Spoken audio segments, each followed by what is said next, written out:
You're listening to Pri-Zen, Life Lessons from Lockup. I'm Courtney Stewart. I'm a journalist, and I've been covering criminal justice issues in Virginia for 20 years. I'm Jesse Crossan. I've been incarcerated since 2002, and we're here to share stories and experiences and perspective from one of the more than 2 million people incarcerated nationwide.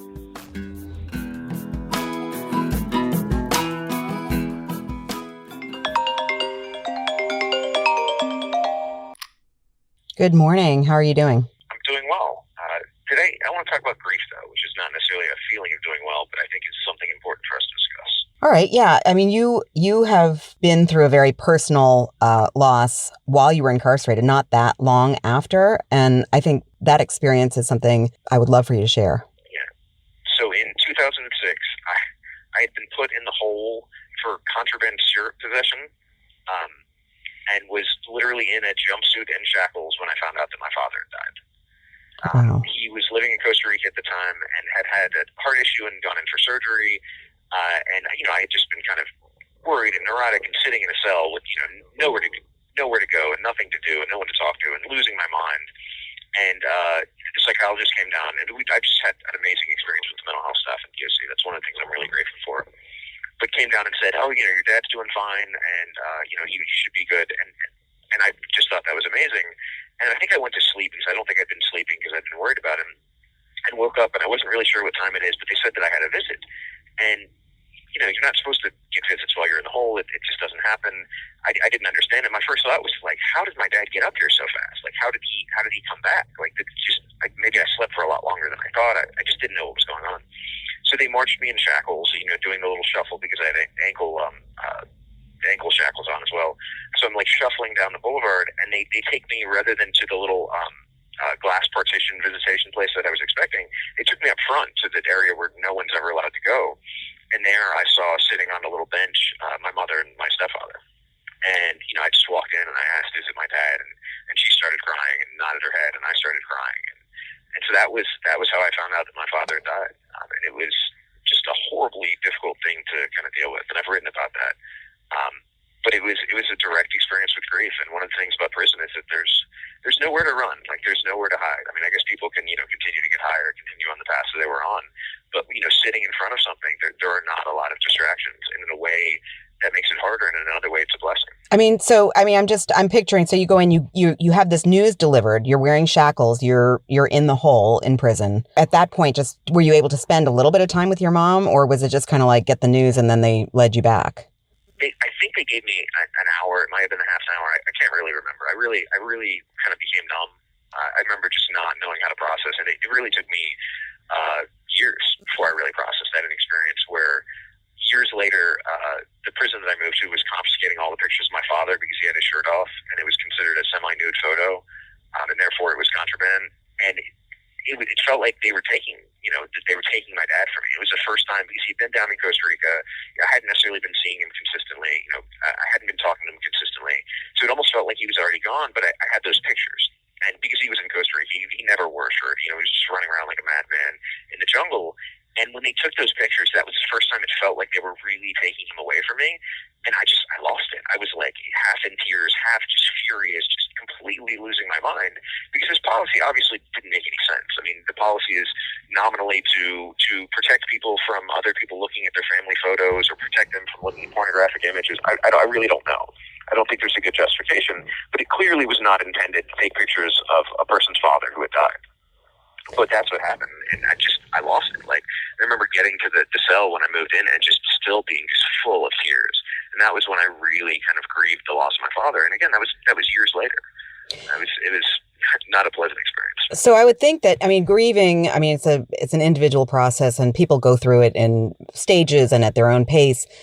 But one of the things, when you're not in prison, there are rituals, there's a funeral, there's a burial or a scattering of ashes, and you're deprived of those shared rituals, the kind of, Jewish people sit Shiva.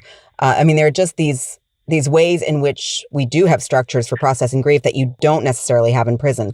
So how did you work through that? As I just said, in a lot of ways, I didn't for years. I didn't know how to. I didn't know how to do anything. Looking back, the thing that I realized is exactly like you said, we have to acknowledge it. We have to speak about it. We have to experience it and let it out. There was a line from Macbeth that I will never forget. It says, "Give sorrow words, grief that does not speak, whispers the overfraught heart and bids it break." And that was exactly my experience. Every time that I have not spoken about grief, every time that I have not kind of allowed it to come in and then come out and shared it with somebody else, it's just destroyed me. And it's taken time and it's kind of built up. It's been like this ticking time bomb inside of my chest. And it made me realize that we have to acknowledge grief. We have to speak about it. We have to deal with it. We have to deal with things as they are. And sometimes that means we have to investigate it, because sometimes we don't know what we're feeling, or we have a mix of feelings, or it's a complicated situation. But so once we open to or admit the existence of grief and then kind of dive headfirst in, my Zen teacher, who I love dearly, just recently lost his wife. And I think while most people would have kind of numbed themselves or kind of tried to run from that or tried to find a comfortable way, he went on a meditation retreat, a silent meditation retreat, with nothing but the grief of the loss of his wife of 45 years to keep him company. And that has to be the most excruciating thing I can possibly imagine. But it's also a sign of just the greatest courage. I mean, I admire him so much for his willingness to say, "I'm not going to run for this. I'm going to use this to dive deeper into, my love for her and the experience that I'm having, to the life that I live." And I really think that that's the only way forward, is to just dive straight in and accept it. It's going to hurt like hell, and it's going to break us down, and it's not going to be easy. And I think, when we think of grief, we think of, somebody dying and that particular loss. But I mean, there are certainly other things that bring about grief, or that, that can be really traumatizing and upsetting. And prison, just there's a lot of loss that happens just in prison. Do you see, what are the different things that people grieve, and what's the process? You talk about the steps, but I mean, prison comes with loss beyond just the death, of somebody you love. Prison is one of those places where we lose, a lot of people in here do lose family members and loved ones while in prison. But it's also just by the act of incarceration, by being arrested and locked up, we are forced to kind of face the consequences of our actions. And sometimes there's a loss of a sense of innocence, a realization that we've done really horrible things. And we have to essentially grieve, the loss of that person that we thought we were or that we wanted to be, because that's not who we were. It doesn't mean that we can't find redemption. It doesn't mean we can't do good things in the future, but we have to let go of that image. We also have to lose, we lose connection with other people. I can't, we can't be having this conversation over a cup of tea in a podcast studio and then go out for lunch afterwards, because I'm in here. I'm not able to connect with people. I'm not able to, see my mother or my grandfather, the people that I love. I'm not able to, go hang out with friends when they're having birthday parties for their kids. I'm not able to interact with people and share that connection in the same kind of way. And, during the pandemic, it's been over a year since we've had any kind of visitation. I haven't given my mother a hug in over a year. I haven't been able to see my grandfather longer than that. It's heartbreaking. And I think that we have to grieve, the loss of what was, because I held on to those things and those sustained me, but those are not what is, and we have to deal with it. We have to find a way to do that. We also, we lose the freedom to choose where we go. We lose the freedom to interact with other people, to have, intimacy of a certain sort. We can't choose what we eat. We don't necessarily feel the same sense of value or accomplishment, because this place is not exactly designed to empower and to strengthen people. In a lot of cases, it seems designed to kind of break people down. I would really like to see a move towards rehabilitation and growth and accountability as a focus, but unfortunately right now it's largely a warehousing situation. And oftentimes, being in here, we lose a sense of security. It's not necessarily a safe experience. It's not necessarily the most dangerous either, but if nothing else, having walls between you and another person, or between you and the world, can be a fundamental kind of existential sense of safety. And especially in a dormitory, you don't have walls between you and 79 other people. You're just in a big room together.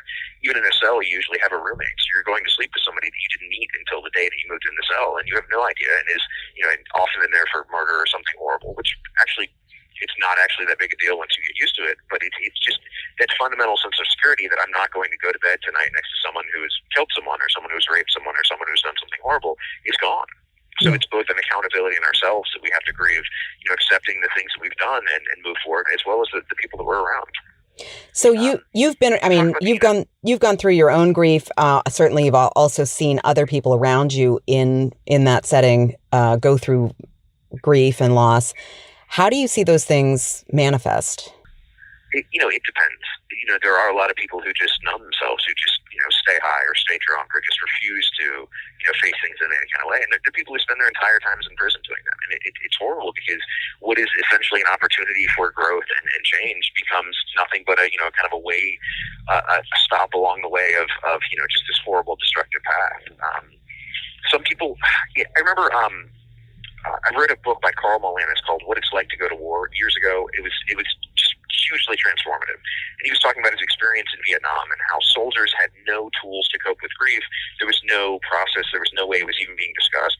But he had this group of soldiers that every time somebody was lost, they would pull out the old sea ration cans and they would drum on them and they would sing and they would talk about the person who was lost. And I think that those kind of like primal, like non-formal rituals of grief are hugely important. And sometimes I see that.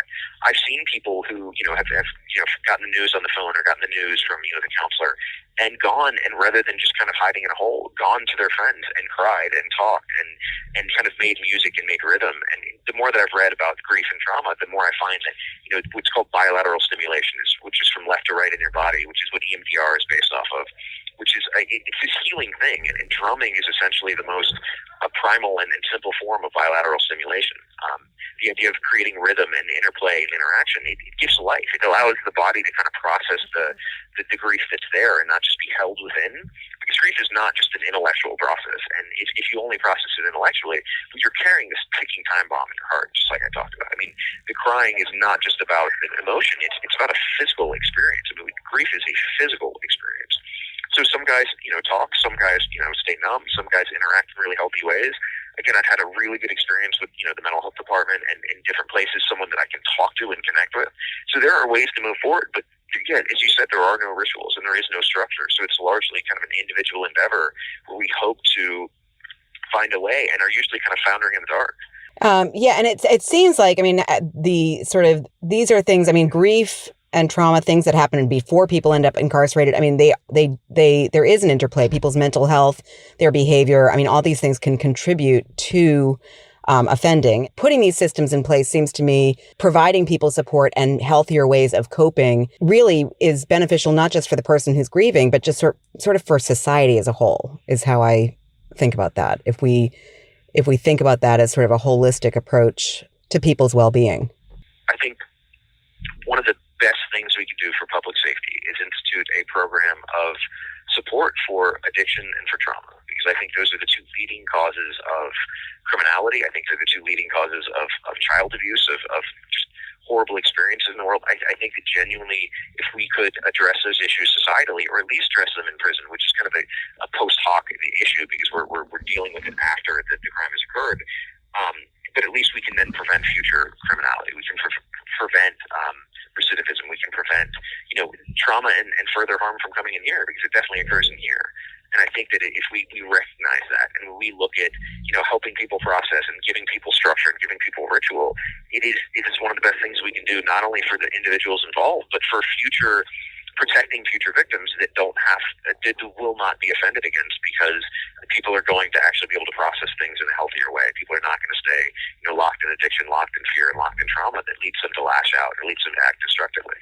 Yeah. So you said a little earlier that you've actually had a very positive experience with the Department of Corrections, some mental health, I guess, psychologists that are there. So that sounds like something that at least sometimes is done right. Yeah. So, it depends. It's usually, at least the places I've been, there's been one psychologist and two psych associates. And not everybody has always been great, or not everybody has always been trained in the way that's most helpful, but I've always found at least one person in every institution, and sometimes some really exceptional ones. And it's been a process of finding, sometimes it's just needing someone, a safe space to talk to somebody, needing to be able to get something off of our chest. Sometimes it's people who are doing kind of radical things, who are introducing EMDR, which is a process of dealing with trauma and dealing with past kind of pain and sometimes grief. Sometimes it's people who are running programs, running the Victim Impact Program, which is just incredibly helpful and incredibly focused on accountability and healing and moving forward. Sometimes it's giving people books about mindfulness. There's a lot of focus on dialectical behavioral therapy or cognitive behavioral therapy, or ACT, which I can't remember what the acronym stands for, but I think it's something like actions and values, but it's not that because it's ACT. And these things have been really successful, and bringing that experience in and offering those modalities and offering those structures to people in here is tremendously helpful. A lot of times it feels like, unfortunately, those individuals are working by themselves because they don't have the support of the larger staff, the larger administration. But it's, you find people that care and they choose to come here every day knowing they could make more money elsewhere. They could have, an easier job elsewhere. But those are the people that make a difference. And I think it's, we all need someone to show up in our lives and someone to care. And it'd be great if that was, our parents or our friends or our loved ones, growing up. But it's not always the case. And so we need to find those people in our lives that are willing to show up and support us. And then we can be that person to somebody else. And it's this process of either kind of pain and destruction breeding more pain and destruction, or love and support breeding more love and support. Yeah, you've certainly gotten a lot of perspective on this up close. Any other elements of this topic that you feel like are important for people to know? I think that, there's the stages of grieving, which I think is really important, and I don't necessarily want to touch on. But it really comes back to just kind of this simple thing, the recognition that this is going to hurt. Like, the pain is the only way forward through grief. And that the more we run from it and the more we deny it and the more we try to find a way around it, the more we just kind of prolong it and the more we can often make it worse. So I think, unfortunately, one of the most important lessons of life is that life hurts and that grief hurts and that things are hard. And I think that we're often kind of protected or shielded from that, if not personally in our lives, because especially in here, a lot of people have not been shielded from any level of pain and destruction. I mean, the stories of people in here have broken my heart and just caused me to break down crying on a regular basis. But I think largely we need to recognize that life is hard and that it hurts and it's not always pleasant, and that the more we can acknowledge that and move forward with that, not becoming in a victim mentality or not getting stuck in the idea of feeling sorry for ourselves, but just moving forward with the understanding that this is going to be hard, I think the better off we are. And I think that, there's this whole push about, people say social media is unrealistic because people only present a positive face. Well, if people think that that's what life is, it's all smiles and laughter, well, I think they're going to miss out not only on the reality, and they're going to be sorely disappointed when things kind of fall apart. They're also missing out on the kind of deep wisdom and the deep love and connection that comes from that. My grandfather lost his son to suicide, and it's the most traumatic thing you could ever imagine. And it just completely broke my heart. I still remember getting the letter where I found out. And rather than be destroyed by it and then kind of left in ruin, he was destroyed by it, but then grew into this kind of fertile, amazing, even more loving, even more just kind and wonderful person. I mean, it really was like it cleared out everything inside of him, and it destroyed him. He will never be the same man. But the man that he is now is in many ways better, is in many ways kinder. That doesn't mean that it's okay. That doesn't mean that it's justifiable or that it's something that we should encourage. But the recognition is that when terrible things happen, we have the opportunity to grow from them and be benefited from them, or we have the opportunity to be destroyed by them and just lay in ruins. Yeah, I've certainly seen that in my reporting work over the years, just as I have covered stories that were, just heartbreaking tragedies. People who've lost children to violence. I'm thinking in particular about the parents of Morgan Harrington and her mother, who of course was murdered in Charlottesville and abducted in 2009. But watching her mother over the years was really kind of a masterclass for me in taking sort of the worst loss that anyone could envision and growing through the pain. You have 1 minute remaining. And trying to make something beautiful out of something hideous. And so just seeing that, different people cope with that in different ways, and just that grief is terrible, but can also open new chapters and new avenues. So I think we're out of time, though. We are. So I look forward to talking to you more. To you about this. Yeah. All right. Talk to you soon, Courtney. All right. Bye, Jesse. Thank you for using GTL.